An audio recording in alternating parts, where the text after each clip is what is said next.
Hey guys, what's up? Vallimont here with Fanatic Wrestling and BJJ Fanatics, and today I'm here at my home gym in Puerto Rico, just outside San Juan. I'm joined by my partner Hector, one of my teammates here as well, and today we're going to cover just a short arm drag to set up our single leg, a technique that can be used very well in wrestling, very well in jiu-jitsu as well. It's a very safe, low-risk technique, and it's one of those things that I like these moves like this where I say, if I don't get it, I'm not worse off for it. At the very least, I'm creating some motion.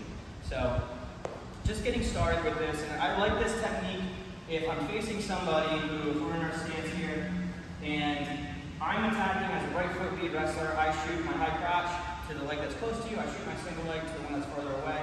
And if Hector is also a right foot lead, he's not, but for this drill he is, and I want to try to shoot to that single leg, it's going to be really hard for me unless I make him move. Now we have plenty of different setups that we can use, but one of them being this arm drag, one that I like a lot. So if we're both in our stance here and that leg's a little too far away from me where I feel like if I shoot, I'm going to be extended. If you've seen some of my other videos, I say that I want my foot or my knee to hit right on the outside of his foot to indicate if I'm close enough when I'm shooting. If I were to shoot from here, even though I'm close enough to his body, if I were to shoot, I'm going to end up very short here. And if I actually try to go for my single, he's either going to be able to get away or he's going to be able to sprawl, stuff my head, and I'm going to be in trouble there. So to counter that, or to get this leg to come closer to me, we're going to use this arm drag, this short drag. So to set this up, one thing I like to do, especially if Hector's in a good stance, he's got his elbows in, his legs are bent, he's ready to wrestle here. One thing I like to do is just get his wrist first.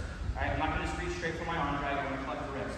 So I'm going to take my same side hand, I'm going to collect his same side wrist as on the same side. So my right hand's grabbing his left wrist.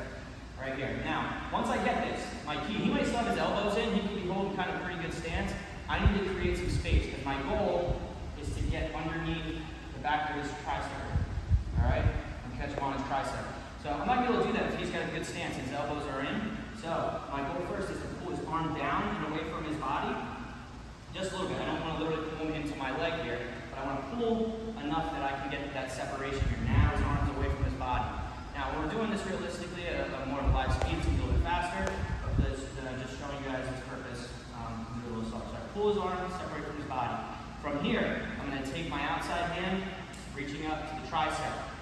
As I do that, I'm going to release with my hand that's on the wrist. Once I get here, I'm releasing with the hand that's on the wrist, and I'm going to step to the outside to start my penetration step towards my single. As I do that, I'm pulling his arm down and away across his body here.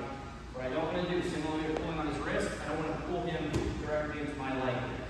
So, as I pull his wrist down, I reach for the elbow here, I'm going to step and pull, and now this one comes really close to me, so back a little bit, back here. If I get his leg even to come, let's try to get to the back. If I get his leg to even come to more of a square stance, now I'm going to hit my knee and take my normal penetration step. Knee to the outside, punch myself through, get in good position here, head up, hips good, back straight, 3 feet in a row, lock my hands correctly, drive up, make sure I'm in good position here, good, drive up, and then from here, we can finish our single. Alright, so that's how it's going to happen a lot of the time, but if I'm a little bit closer, if I get a really good pull on that drag, I almost might be able to skip a step. I might not have to hit my knee. You saw actually Hector step pretty far forward on that first one. If that's the case, I need to recognize I might not have to hit my knee. It can actually mess me up if he's too close to me. If I get a good drag on here and I pull really far, for me to hit my knee right now wouldn't make much sense. Alright? Actually, I'm going to move my head position if I realize that as well. I'll take a second. So, if I'm a little bit closer, or maybe he's starting in a square stance and not so much in a staggered stance, I can use this as like a high-level single. You see this with the upper weight wrestlers a lot, but I think this one's actually probably more common, I would say, at least I've seen it in jiu-jitsu, as opposed to hitting a knee, or you don't usually hit his knee quite as much. So, we're in our stance here again. Maybe Hector's in a square stance. I'm going to go for this drag, collect the wrist, pull it down. This time, going to my drag, I'm going to step in. I'm going to bring my head to the inside of his arm here. It's like I'm doing a head inside single, but it's often more like a head inside drag. So I pull, step, and now I have his head trapped. I let go with my hand that's on the wrist. My other hand is high on the back of his tricep. My knee is behind him. Basically, we just skipped a step on the single. Instead of coming from here and then having to drive up, we're behind his knee here. I'm blocking so he can't step away.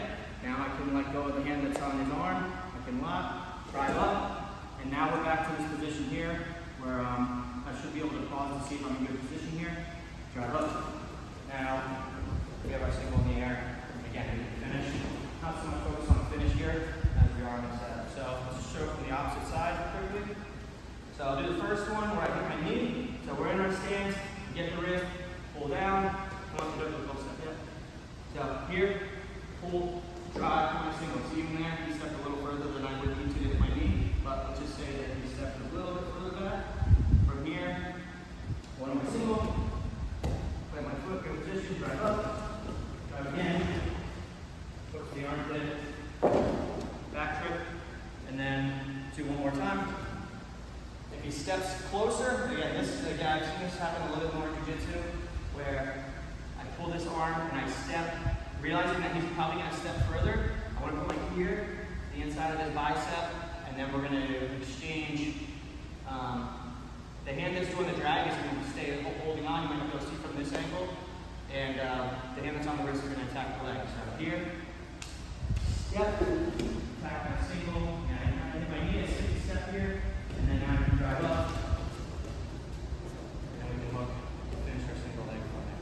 So, just a couple quick options from that arm drag where we can pull to get that back leg to come closer to us as a setup, where we can hit our knee, do our traditional swing single, our head inside single, or if he's a little bit closer to us, we don't have to hit our knee, and you see this more with the upper weights. I think it's very safe for jiu-jitsu or MMA.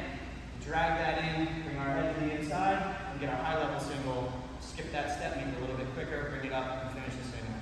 So that's how we're going to do that. Now, if you guys are watching this, that means you're on either Fanatic Wrestling or BJJ Fanatic YouTube channel. Make sure you subscribe to it if you haven't already. Also, make sure you follow us on Facebook. Join our Facebook group, like the Facebook page, follow us on Instagram, Twitter, all that good stuff. Thanks for watching, guys. See you again soon.